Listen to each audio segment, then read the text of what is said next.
Life of Love with Julie Hilsen. Hello, dear friends, and welcome to another episode of Life of Love, where we gather each week to explore what our life of love looks like today and explore the curiosity of our hearts and our purpose. So I'm really delighted to have your attention. I'm delighted to have your views. And when you can think of someone during one of our episodes and share, that also adds to the light grid. So I honor and appreciate your energy in that and supporting me in mission of just sharing light and sharing my heart with you and my journey. So thank you. Thank you. I'm going to start with our intention. And so everyone knows where I'm coming from. And so I'm just going to get quiet. I'm going to get into my heart and ground my feet. Dear God, Goddess, Creator, thank you for bringing me to this space. I'm very excited to collaborate with Tara today, and I welcome you to work through me and for me, and through us and for us, actually, to bring forth your message for the highest good. Help us to have clarity and intensity of our signal to reach those hearts that wish to soften and the ears which wish to hear. And I honor my guides. I bring forth my angelics and my soul guides to help us have this clarity and the message that needs to be heard at this time, at this divine time. And also Tara's group, if they're so inclined. And please take what serves you and leave what doesn't. As we create this space, I honor your time in this message. And so it is. Thank you, thank you, thank you. Beautiful. Absolutely beautiful. Thank you for that. You're welcome. Thanks for being here, Tara. I'm so excited. I've been looking forward to this since we set it on the calendar. Yes. And so I wanted to let everyone know you're an intuitive healer, right? A life reinvention expert. And Tara helps women release limiting beliefs, emotional pain, and energetic blocks so they can step into their full power. And so that's what drew me. I was like, hell yes, reinvention expert. Let's talk about that, It's timely for me. I'm an empty nester now. And I don't like to say, I wish I could remember who said it the first time, but she said, I'm not an empty nester. I'm a bird freeing soul developer. Like the kids have left, they're grown up enough to fly. So celebrate that accomplishment versus the emptiness of you don't get that morning hug anymore. That's my hardest thing. I miss my morning hugs from my boys. Like, hello, mom, what's for breakfast? A hug. Yes, I can absolutely resonate with you there because I as well am an empty nester. I don't know what else to call it. And for me, at first, when I thought about being an empty nester, it really made my heart hurt a lot because of what you're saying of like you lost something. And I decided that I wanted to look at it in the way of I actually helped my boys because I'm a boy mom of 3 boys launch into their life. And now it's not that my nest is empty, it's just that it's more open and available for them to come home as they're living their life. But I resonate with you on that, just that little bit of missing, right? Those moments where you don't actually have their interaction in person. I'm very blessed with my boys continuously, constantly calling me and checking in. And so that's fantastic. So yeah. That's amazing. Yeah. It's a special thing, voice and their moms. So yeah, it does hurt when you can't, be there, but it sounds like you've taught them to communicate and that they're aware and that's what matters. Oh, it's lovely. Yes, they're So very good at that communication. They knew young that communication was an expectation.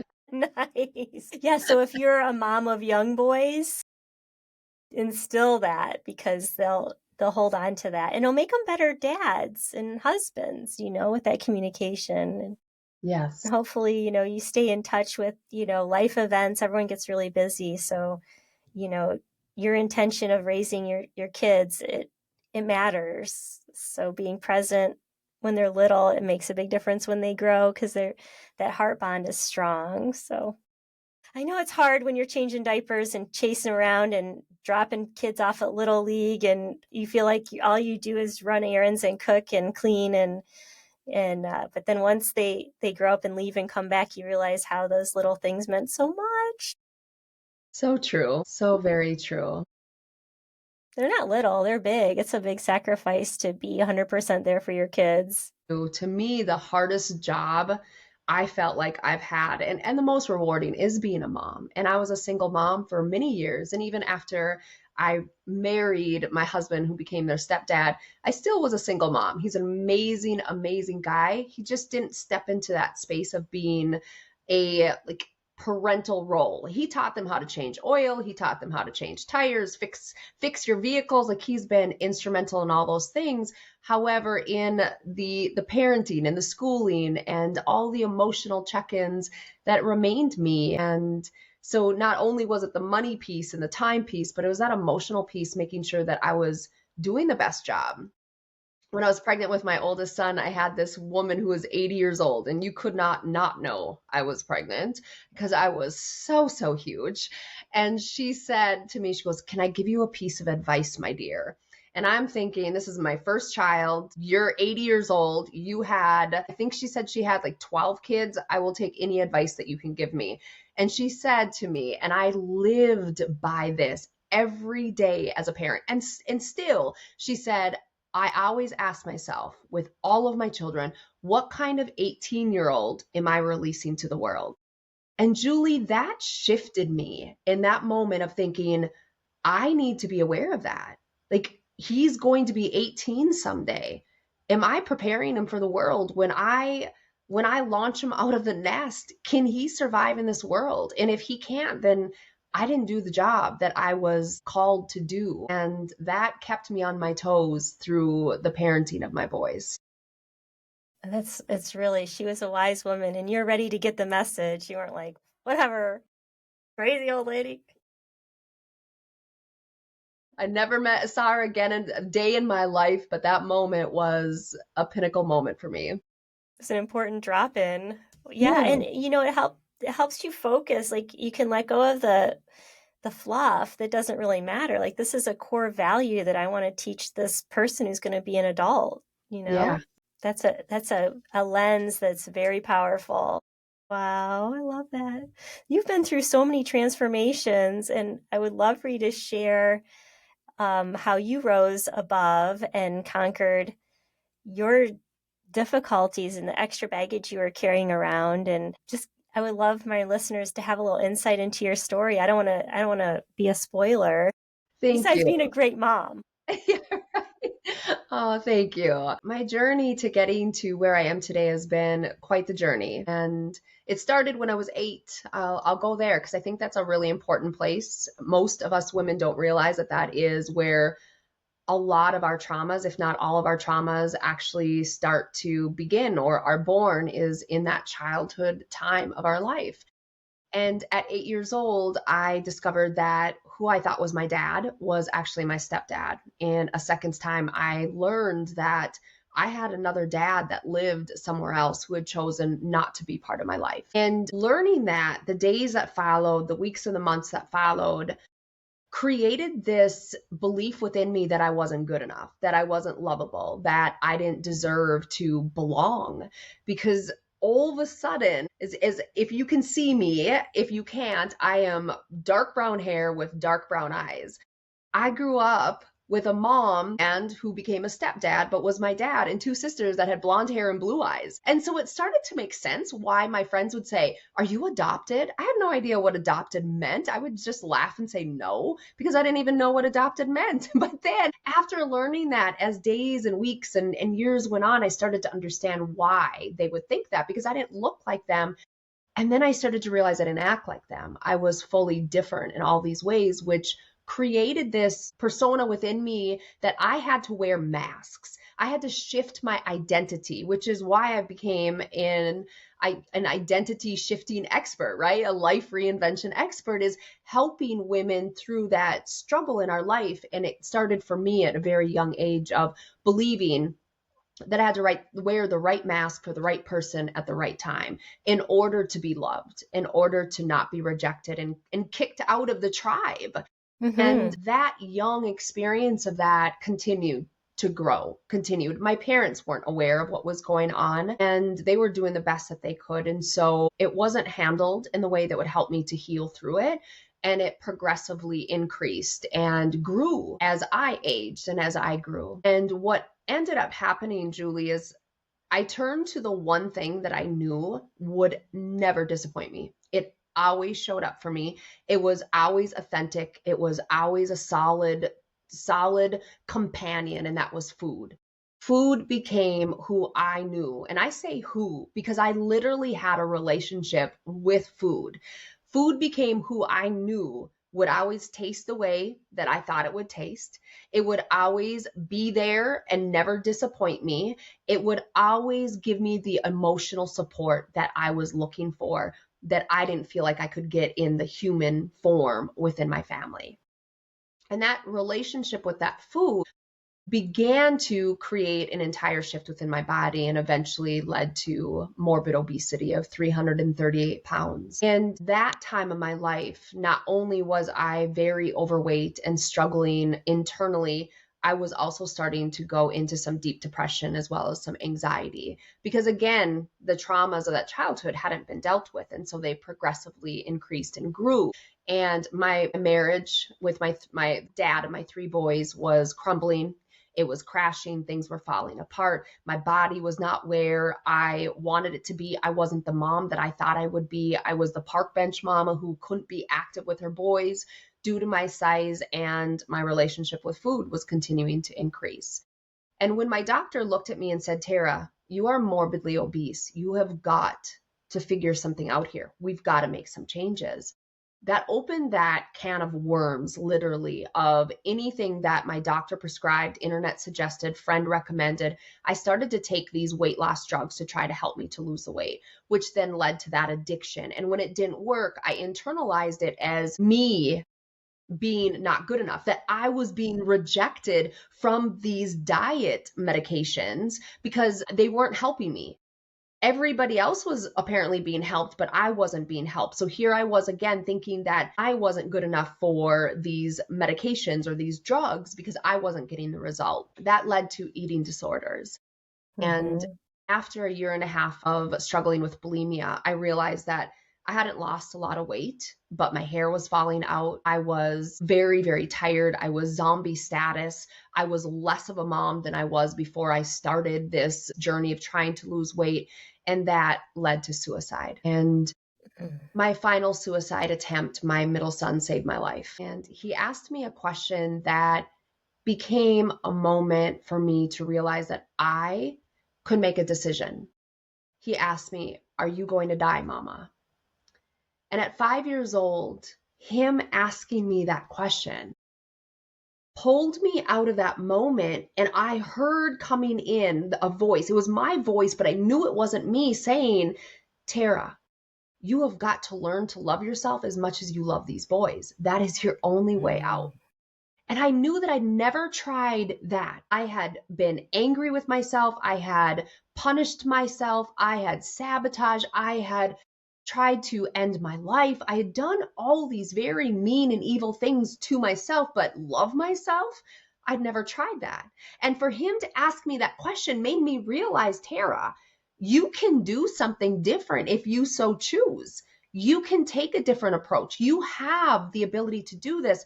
And prior to that moment, I thought that life was what it was, that I didn't have a choice.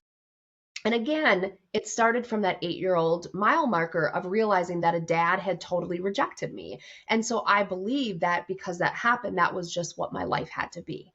And that I had to continuously reject myself. I didn't get to choose myself. And from that moment forward is where I began to show up for myself in a way that I never had. I started mirror work before I even learned of Louise Hayes. And when I learned about that woman, she totally shifted my life.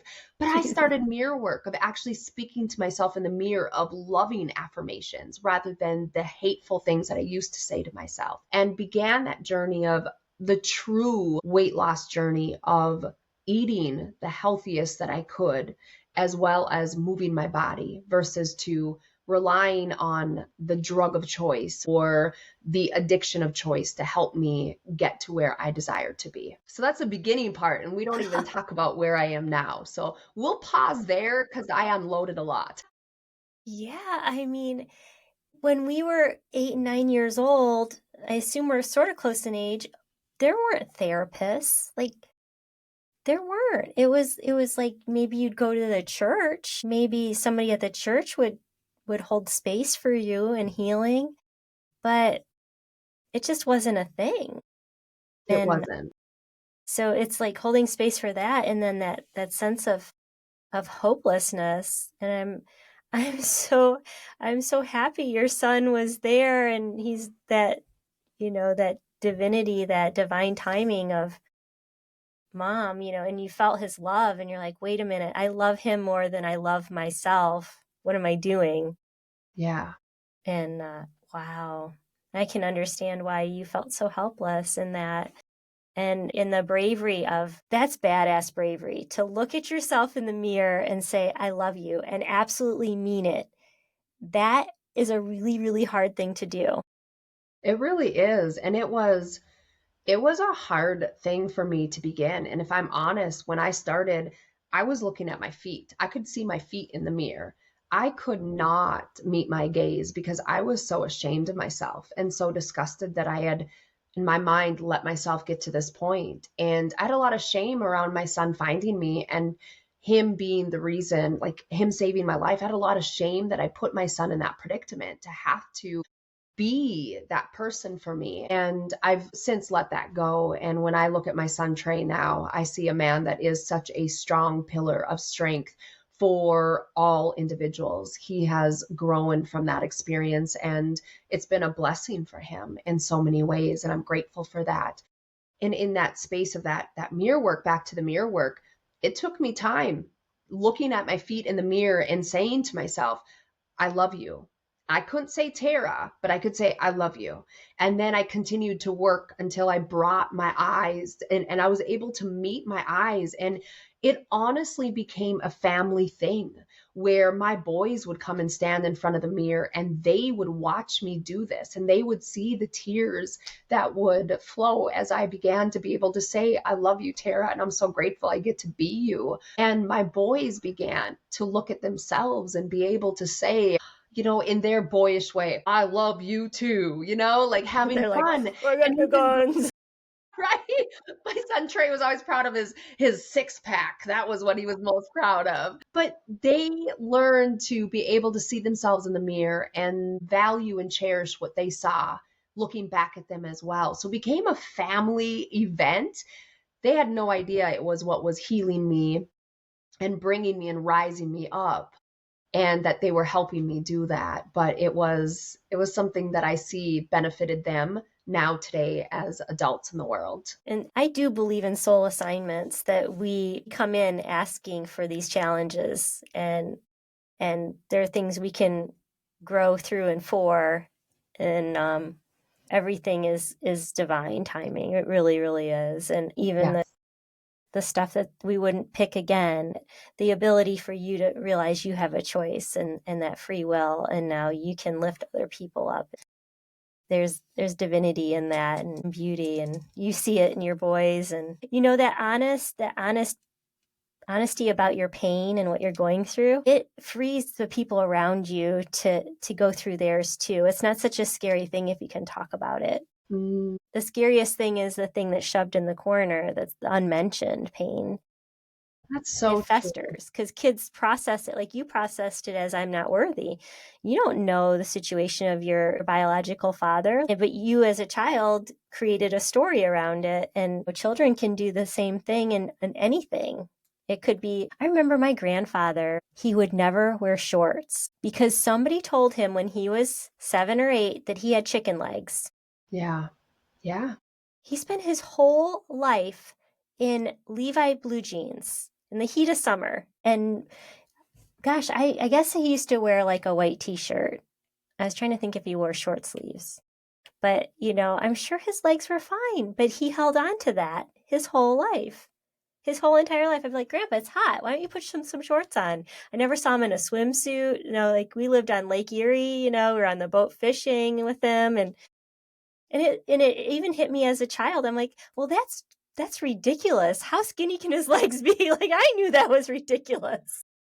Right? And that's what happens when we internalize it and we don't talk about it. And much of like in our timing of growing up, we were told that you're just supposed to be strong, get over it. Yeah, just get And over it. Yeah. yeah, you're just supposed to handle that, and it is what it is, and make the best of it. And there was always that toxic positivity is what it's defined as now. And so for your grandpa, he was called that, it hurt him, but of course for him to say that really hurt my feelings, that would be viewed as being a baby or childish. And so he absolutely buried that insecurity that he had and chose to not allow anybody to have that ability to do that to him again.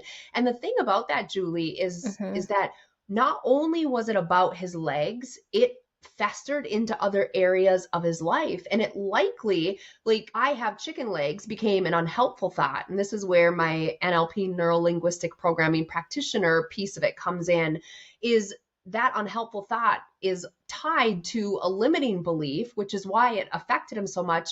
And it could have been something. I'm just thinking of, I'll never be attractive enough. That could have been the limiting belief. And then this became an unhelpful thought that supported that limiting belief. And that limiting belief came from a past life, passed down generationally, imprinted somewhere, somehow. And so my point to that is that one unhelpful thought was tied to something else that impacted him. And likely he never let on or shared that and lived with that all of his life. And that's the beauty of healing that we're aware of now, is we can release that out of our body, our mental, our emotional, our spiritual, and our physical body. So we don't have to live behind a lie that we believe is true for us. Right. And the ripple effect of that lie, like, he wasn't always that kind to my grandmother, Sure. and and it was epigenetic too, because his father was in an orphanage, because his father's father was killed in a farming accident and got impaled, and it was bad. So the children went to an orphanage, and that was my grandfather's father. So, it's a lineage thing, and it continues until someone can be aware and work and process through it. So it's like, even like your dad abandoning you, you don't know what happened before to his lineage. So all of a sudden you have grace for people, and you can be like, well, I'm not going to hold that against them. This is sort of like the situation, and I'm going to do the best with what I can, because the shame, the guilt, the fear, it's only holding you back. And that's why I love the neurolinguistics, that it gives you a tool to identify and be like free, like create space, because something else wants to come in. Yes. So that's beautiful. I had no idea you were in that. I love that field. That was my starting point as a weight loss coach. I've been a weight loss coach over, I think we're at 14 years now. It's just been such an amazing journey that I lose track of time. What I was finding, because I brought in self-love and self-worth as part of my entire program, because I knew that love and worth from my experience was what was missing in every woman's body. And that's why losing weight felt impossible, why keeping it off seemed like it would never happen, is we just didn't love ourselves or see ourselves worthy enough to show up and do the work and to keep it. And so I implemented that, and I still felt like something was missing. I still felt like there was all these trials that we constantly had to come up against. And even myself, going through the work of no longer struggling with the eating disorders, becoming a bodybuilder and standing on stage as a bodybuilder, and still having all these beliefs that I was for sure going to become 338 pounds again. If I ate one extra Reese's peanut butter little cups, guaranteed tomorrow morning I'll wake up being 220 pounds heavier. And I could not understand why I continued to struggle with all of these beliefs that innately I knew were not true for me, but I could not get away from the battle. And so I, just like you said, divinity, divine timing, I was eyeballs deep in this struggle of it. And I'd cried that morning, sat down, pulled up Facebook. All of a sudden, this beautiful woman is talking about how we can release these limiting beliefs through neuro-linguistic programming. And it was like a lightning bolt through me. And I knew in that moment, okay, this has to come into my program. And at the time, I was like, it won't work for me, but it'll work for my women. I went through, oh my gosh, I went through a year and a half of becoming certified, training, learning something that I knew could not work for me because I wasn't lucky enough to get something that easy. And I began implementing it into my program with my women, and it was free to them. I said, you get to be my, guinea pigs Practice. of learning. Yeah, right. Yeah. And wow, first of all, I started to shift and I realized that it was working for me. And then what I saw what I was doing for my women, I realized that was these limiting beliefs were the culprit. This is why they continued to struggle with believing it was possible. And everything started to shift in the most amazing way, and still is in the program today. It just came to me as like, you almost get thankful for the extra weight because it's something that you can latch onto and be like, this is something to work on. I think that someone who looks perfect and feels horrible on the inside. Right. Like, where do they start? Yes, I can speak to that because that became the next leg of my journey. Yeah. Okay. Yeah. All right. Let's go there. So it'll be, well, it is 2 years. In June, it was 2 years I lost my baby sister to cancer. She radically was with us and then she was gone. And after losing her, I was sitting outside. It was 5 days after a burial service. And I kept thinking, did Trisha have the best life? Like, was she happy in this life? Because it doesn't matter now. She's gone. Like, she doesn't get a redo in this lifetime. And this was before I realized that I was an intuitive healer. And so I didn't realize all the things about lifetime and coming down and so on and so forth. And I was really, really in that moment. It came to me, Tara, you're not living the life you're meant to live. You keep looking for what's missing. You keep searching and trying this and doing this and saying yes to this. And you have no idea who you're supposed to be. You've lost 220 pounds. You've transformed your body. You've become a bodybuilder. You own a gym. You change women's lives. You're doing all this work, but you still have no idea who you are and who you're supposed to be. And to your point is, externally, I had shifted everything. Internally, my life was complete chaos. My inner world was a daily chaotic experience. And so where do you go from there? You just continue to dig and try to find yourself and apply anything and everything. And you spin and you cycle and you spin and you cycle in and out of these patterns. And you continue to stay on the struggle bus. And everything looks good on the outside. And nobody understands a struggle on the inside because they don't see it.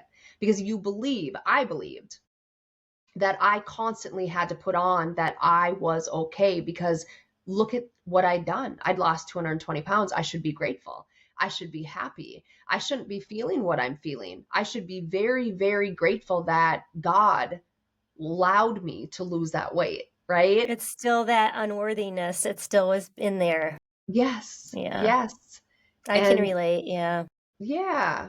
And moving through that healing work that I've moved through now, allowing myself to step into my calling as an intuitive healer, which is a blessing of losing my sister and her coming to me and allowing me to realize that I was playing small in life and not being my true self. Trisha was always very frank and very to the point. Like when she was alive, she would tell you the way it is. And it's no different now that she's with me in the guide side of things. She's probably more vocal now. And it was the healing that allowed me, the releasing and the letting go, to say, hi, I'm Tara Wiskow. I'm an intuitive healer. And if you aren't okay with it, that's okay, because I am. And that's all that matters in my life. Yay! I know, right? It feels amazing. Sometimes I have to pinch myself that I can still say that. Like today, I'm like, oh my gosh, I just said that. Yeah.